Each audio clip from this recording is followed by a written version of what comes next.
నమస్కారం, welcome to I dream. నేను మీ విజిత. ప్రస్తుతం మనతో పాటు ఉన్నారు ప్రముఖ జ్యోతిష్య వాస్తు పండితులు, అగ్ని ఉపాసకులు, బ్రహ్మశ్రీ తిరుపతి మూర్తి అవధాని గురుగారు మనతో పాటు ఉన్నారు. ఇప్పుడు గురుగారితో మాట్లాడి మరిన్ని సందేహాలన్నింటినీ నివృత్తి చేసుకుందాం.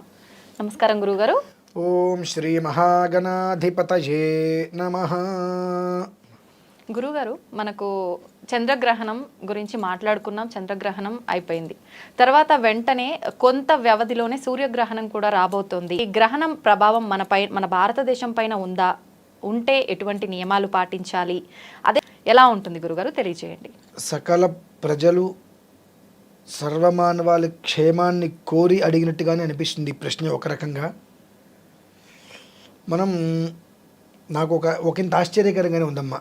ఎందువల్లనంటే 15 రోజుల వ్యవధిలో 2 గ్రహణాలు.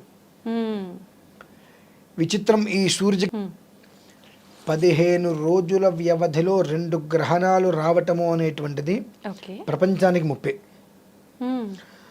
ఏ దేశాలైతే ఇతర దేశాలలో ఎక్కడెక్కడైతే గ్రహణ ఛాయలు అనేటువంటిది కనిపిస్తూ ఉంటాయో ఖచ్చితంగా అవన్నీ కూడా అన్ని రకాల ఇబ్బందులకి గురవక తప్పదు. కొన్ని అంతర్యుద్ధాలు, బాహ్య యుద్ధాలు, ప్రభంజనాలు, మంచి చాలా ఉన్నత స్థాయిలో ఉన్నటువంటి ఒక్కసారిగా కింద పడిపోవటం, పతనానికి దారితీస్తామంటారు చూసారండి, అలా పతనానికి వెళ్ళిపోవటం, మాటల వలన జీవితాలు నాశనం అయిపోవటం. అంటే ఇప్పుడు కేవలము కూడా కౌరవ పాండవుల యుద్ధం జరిగిపోయింది కొంతకాలానికి.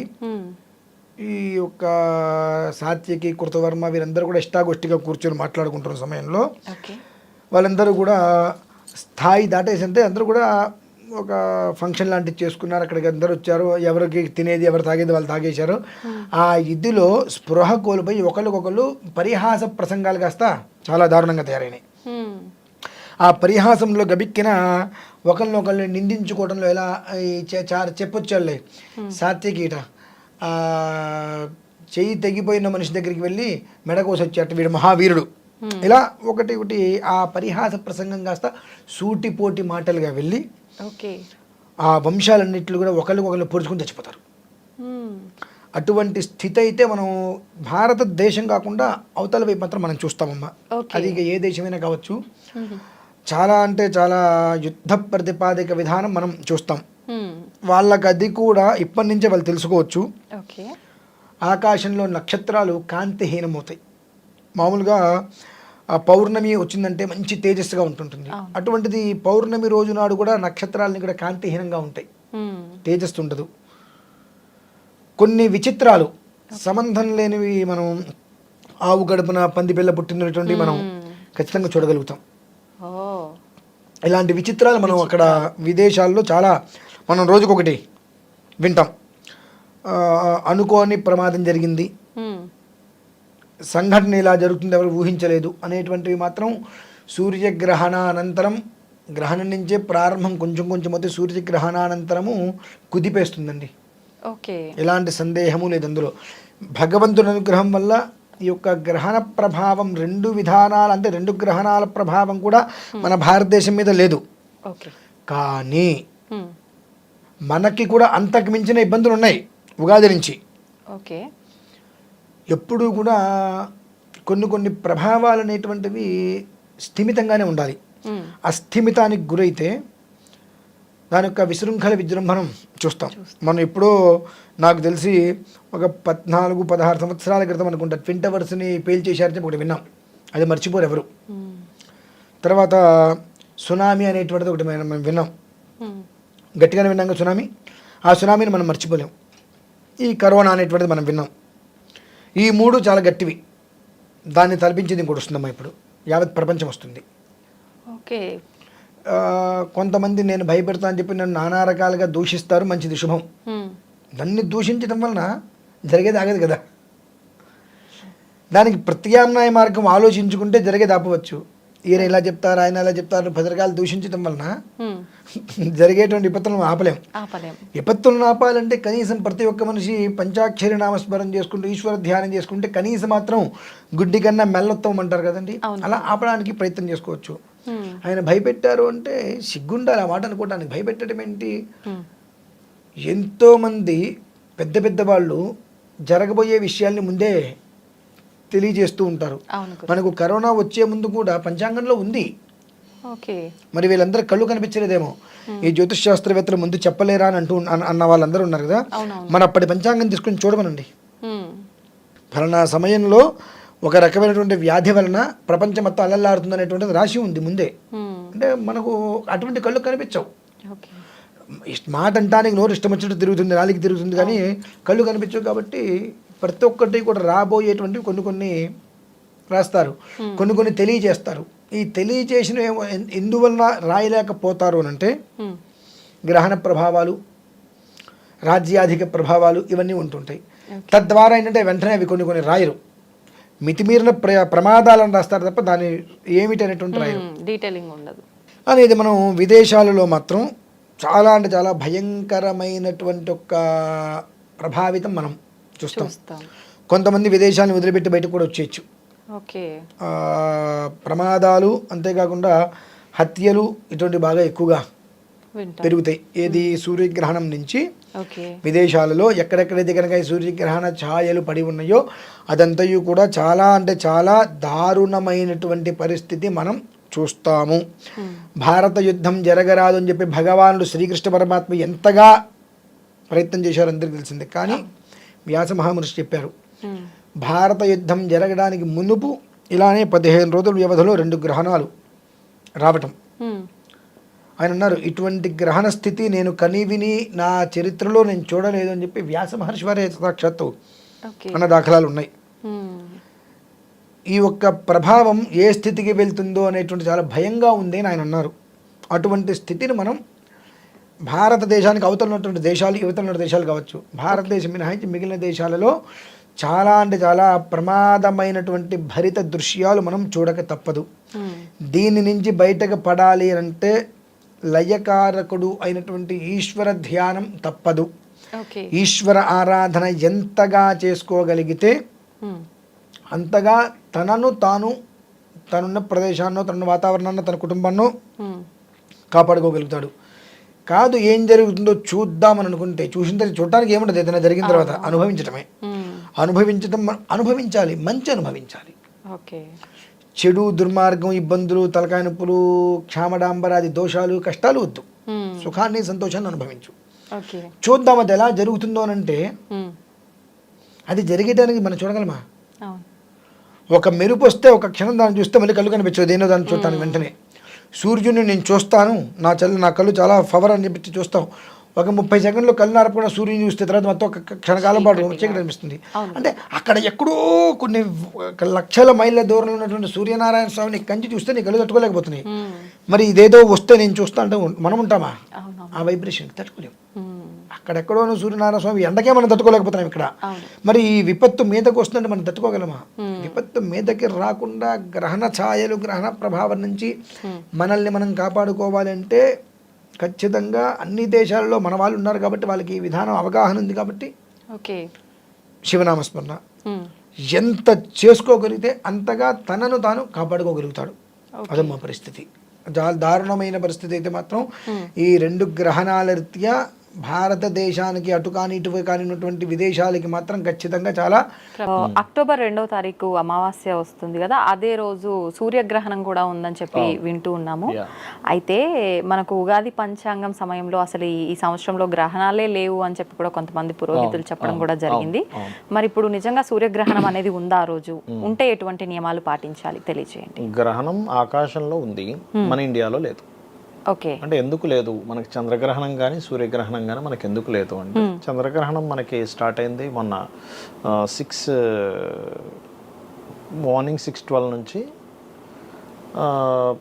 10:17 వరకు ఉండేది. అలాగే ఈ సూర్యగ్రహణం కూడా నైట్ 10 చేంజ్ నుంచి 12-10 అట్లా ఆ టైం వరకు ఉంటుంది. అంటే మనకి రాత్రి ఎప్పుడైతే సూర్యగ్రహణం మనకి రాత్రి వచ్చినప్పుడు ఏ దేశాల్లో అయితే రాత్రిపూట వస్తుందో ఆ దేశాల్లో కనబడదు. సింపుల్. ఇప్పుడు మనకి అమెరికా కంట్రీస్లో పగలవుతుంటుంది ఆ టైంలో. సో అందుకని అమెరికన్ కంట్రీస్ అటు సైడ్ సూర్యగ్రహణం ఉంటుంది. అయితే ఇక్కడ ఏంటంటే ఒకటి గుర్తుపెట్టుకోవాల్సింది, గ్రహణం అనేటువంటి విషయాన్ని మహర్షి మనకు ఒక యోగంగా ఇచ్చాడు.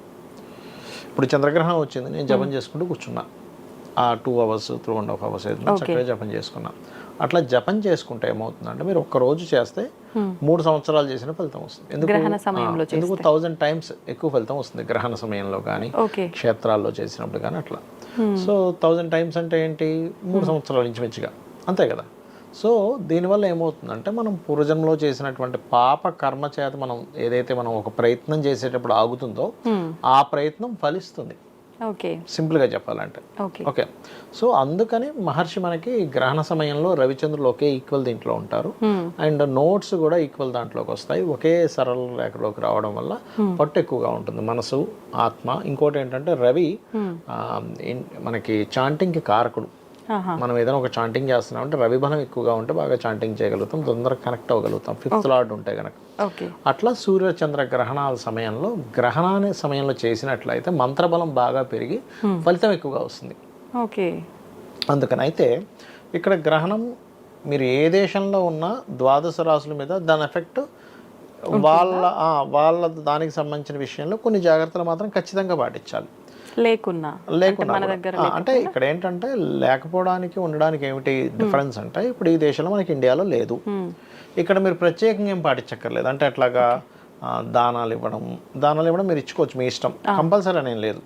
అలాగే గర్భవతులు జాగ్రత్తగా ఉండాల్సినవి, ఇట్లాంటి నియమాలు పాటించాల్సిన అవసరం లేదు. కానీ గ్రహణం రోజు నుంచి 40 days 40 రోజులు మాత్రం మీకు ఖచ్చితంగా దాని ఎఫెక్ట్ మీ జాతచక్రం మీద కొంత ఉంటుంది. మీకు ఇక్కడ గ్రహణం ఉన్నప్పుడు ఉండే అంత ఎఫెక్ట్ ఉండదు, కానీ కొంత ఎఫెక్ట్ ఉంటుంది ఒక్కొక్క లగ్నానికి తీసుకుంటే కనుక. ఇప్పుడు మీరు ఉదాహరణకి మేషం నుంచి తీసుకుందాం, 6th house గ్రహణం, మంచి ఎఫెక్ట్ కూడా ఉంటుంది ఇక్కడ. ఇప్పుడు 6th house గ్రహణం పట్టినందుకు మేషం వారికి పర్టికులర్గా ఇక్కడ ఏమిటంటే పోటీ పరీక్షల్లో కాంపిటీషన్ రిలేటెడ్ వాటిల్లో శత్రువుపైన జయం ఉంటుంది. ఇప్పుడు అదే వృషభం అనుకోండి, వృషభం వారికి తీసుకుంటే ఇక్కడ ఏమవుతుందంటే సంతానం కోసం ప్రయత్నం చేసేవారు కొంత జాగ్రత్తగా ఉండాలి, గర్భవతులు కొంత జాగ్రత్తగా ఉండాలి. అందరికీ కాదు, ఓన్లీ వృషభం వారు ఏదైనా వేరే దేశాల్లో ఉన్నట్లయితే వాళ్ళు జాగ్రత్తగా ఉండాలి. ఇండియా వాళ్ళకి పెద్దగా ఎఫెక్ట్ ఏ ఉండదు దానివల్ల. మిథునం ఉంది, ఏదైనా ప్రాపర్టీ తీసుకునేటప్పుడు పర్టికులర్గా ఏదైనా గవర్నమెంట్ దీంట్లో ఉంది, ఇప్పుడు ఇవాళ రేపు మనకు వస్తున్నాయి బఫర్ జోన్స్, అది ఇది, ఇట్లాంటి విషయాల్లో కొంత జాగ్రత్త పడాలి. అలాగే కర్కాటకం వారు ఉన్నారనుకోండి, కర్కాటకం వారికి చాలా మంచిది గ్రహణం, బికాజ్ ఆఫ్ 3rd house. అందుకని ఏంటి, మీరు చేసేటువంటి గవర్నమెంట్ కాంట్రాక్ట్స్ కావచ్చు, మీరు చేసే ఎనీ ప్రయత్నం 100% సక్సెస్ని ఇస్తుంది, అందులో ఎటువంటి డౌట్ లేదు. సింహం వారు ఏ విషయాల్లో జాగ్రత్తగా ఉండాలంటే ఫినాన్షియల్ మ్యాటర్స్, ధన సంబంధించినటువంటి విషయాల్లో పర్టికులర్గా జాగ్రత్త వహించాలి సింహం వారు. అంటే ఎవరికైనా మనీ ఇస్తున్నాము, మనీ తీసుకుంటున్నాము, లేకపోతే ఏదైనా కుటుంబ సభ్యులతో ఏదైనా మనీ రిలేటెడ్ మ్యాటర్స్ వల్లే కొంత డిస్ప్యూట్స్ రావడం జరుగుతుంది. సో ఆ మ్యాటర్స్లో జాగ్రత్తగా ఉంటే అయిపోయింది. ఇప్పుడు దీనివల్ల డిస్ప్యూట్ అయ్యి ఇబ్బంది వస్తుందని మనకు ముందే తెలిసింది అనుకోండి, జాగ్రత్త పడతాం కదా. ఇప్పుడు ఒక వ్యక్తి దగ్గరికి వెళ్తాం, వాడు చాలా కోపిస్టండి, జాగ్రత్తగా ఉండాలంటే మనం ఏం చేస్తాం, కూల్గా మాట్లాడతాం. అట్లా కన్యా వారు చూసుకుంటే కనుక వాళ్ళకి ఆల్రెడీ మన చంద్రగ్రహణం సప్తమంలో జరిగింది, ఇప్పుడు లగ్నంలో జరుగుతుంది కాబట్టి, సూర్యగ్రహణ లగ్నంలో జరుగుతుంది కాబట్టి ఎప్పుడు కూడా వీళ్ళు ఏంటంటే వీళ్ళు జీవిత భాగస్వామికి సంబంధించిన విషయంలోని లేదా బిజినెస్ పార్ట్నర్కి రిలేటెడ్ సంబంధించిన విషయంలో జాగ్రత్తలు తీసుకోవాలి వీళ్ళు పర్టికులర్గా. అండ్ తులవారు కనుక తీసుకున్నట్లయితే ఇక్కడ ఇన్వెస్ట్మెంట్స్, తండ్రి గారి ఆస్తికి సంబంధించిన, ఎందుకంటే సూర్యుడు కేతువు కలిసి 12వ స్థానంలో ఉంటున్నాడు కాబట్టి ఈ విషయాల పట్ల నిర్ణయాలు తీసుకునేటప్పుడు ఫాదర్ ప్రాపర్టీ విషయంలో, ఇన్వెస్ట్మెంట్స్ విషయంలో, వివాహ జీవితం విషయంలో, అంటే ఆల్రెడీ మ్యారేజ్ అయ్యి కొన్ని డిస్టర్బెన్సెస్ అవుతుంటాయి కొంతమందికి 12లో కేతు ఉన్నందుకు, వాళ్ళు ఈ టైంలో తొందరపాటు నిర్ణయాలు తీసుకోకూడదు విదేశాలకు వెళ్ళేటువంటి అంశాల్లోని. అండ్ వృశ్చికం వారికి చాలా మంచిది, లాభస్థానంలో గ్రహణం అన్ని రకాల లాభాలు ఇస్తుంది, సో డోంట్ వరీ. అండ్ మన ధనస్సు వారికి కనుక చూసుకున్నట్లయితే దశమం, సో కెరియర్ పరంగా గ్రోత్ ఉంటుంది ఇక్కడ, ఎటువంటి ఫీల్డ్లో ఏదైనా సరే గ్రోత్, ప్రమోషన్స్ రావడము, కొంచెం వర్క్ స్ట్రెస్ ఉంటుంది సాధారణంగా కేతు ఉన్నందుకు, మారిపోవాలనే థాట్స్ ఎక్కువగా ఉంటాయి, బట్ గ్రోత్ కూడా ఎట్ ది సేమ్ టైం ఉంటుంది. మకరం వారికి లాంగ్ జర్నీస్ చేసేటప్పుడు హైయర్ ఎడ్యుకేషన్ రిలేటెడ్ సంబంధించిన విషయంలోని, తండ్రి గారి ఆరోగ్య సంబంధించిన విషయంలోని, ఇట్లాంటి విషయాల్లో కొంత జాగ్రత్తగా ఉండాలి. పెద్ద మొత్తంలో ఏదైనా మనీ ట్రాన్స్ఫర్ చేసేటప్పుడు ఈ విషయాల్లో జాగ్రత్తగా ఉండాలి. అయితే ఇవన్నీ ఎవరికి ఎక్కువ ఎఫెక్ట్ ఉంటుంది, వాళ్ళ పర్సనల్ చార్ట్లో బ్యాంక్ హ్యాకింగ్ టైం నడుస్తుంది, ప్లస్ ఇది యాడ్ అయింది, ఇంకా ఖచ్చితంగా జరుగుతుంది. వేరే వాళ్ళకి ఏంటంటే చిన్న ఎఫెక్టే ఉంటుంది. ఓకే. అందులో ఇండియాలో ఉండే వాళ్ళకి పెద్ద ఎఫెక్ట్ ఉండదు, బయట దేశాల్లో ఉండే వాళ్ళకి దీని దగ్గర ఎఫెక్ట్ ఉంటుంది. కుంభం వారు ఉన్నారు, కుంభంకి న్యూట్రల్గా ఉంటుంది, ఎందుకంటే 8th house గ్రహణం. కొన్ని ఆకస్మికంగా కలిసి రావడాలు జరుగుతాయి, ఆకస్మికంగా చేంజెస్ జరుగుతాయి. మీనం వారు కూడా సేమ్ యాజ్ ఇట్ ఈస్, ఎలా అయితే కన్య వారు వివాహం ఎంపిక చేసుకునే విషయంలో, జీవిత భాగస్వామిని ఎంపిక చేసుకునే విషయంలో ఎలా అయితే జాగ్రత్త తీసుకోవాలో, ఈ యొక్క మీనరాశి వారు కూడా సేమ్ జాగ్రత్త వీళ్ళు కూడా తీసుకోవాలి. ఓకే. ఇవి మెయిన్గా గుర్తుపెట్టుకోవాలి. అంటే ఒక కర్కాటక రాశి వారికి, వృశ్చిక రాశి వారికి యోగదాయకంగా ఉందనుకుంటా మీరు చెప్పినంత వరకు. మేషం వారికి యోగదాయకంగా ఉంది, 6th house కాబట్టి. ఓకే. అండ్ కర్కాటకం వారికి 3వ స్థానంలో కాబట్టి వాళ్ళకి బాగా యోగదాయకంగా ఉంది. వృశ్చికం వారికి ఉంది, ధనస్సు వారికి ఉంది. ఓకే. కుంభం వారికి న్యూట్రల్గా ఉంది, మిగతా వారికి కొంత జాగ్రత్త తీసుకోవాలి. మరి ఎక్కువ ప్రభావం ఎవరికి ఎక్కువగా ఉంటుంది బయట దేశాల్లో ఉంటే కనుక, ఇది కన్యా రాశిలో పడుతుంది కాబట్టి కన్యా. ఓకే. వృషభం వారికి కూడా పెద్దగా ఎఫెక్ట్ ఏమి ఉండదు, కొంత ఉంటుంది వృషభం వారికి, పంచమం కదా, సంతానం విషయంలో అని చెప్పాను కదా. సో కన్యా, వృషభము అండ్ మకరం కేర్ఫుల్గా ఉండాలి. అండ్ అలాగే కొంతవరకు సింహము అండ్ తులవారు కూడా కొంత కేర్ఫుల్గా ఉండాలి. ఎందుకంటే సింహానికి ఏమో ధనము, కన్యారాశిలో వాళ్ళకే ఇది పడుతుంది కాబట్టి తెలియని థాట్స్ రకరకాలు అయిపోతుంటాయి.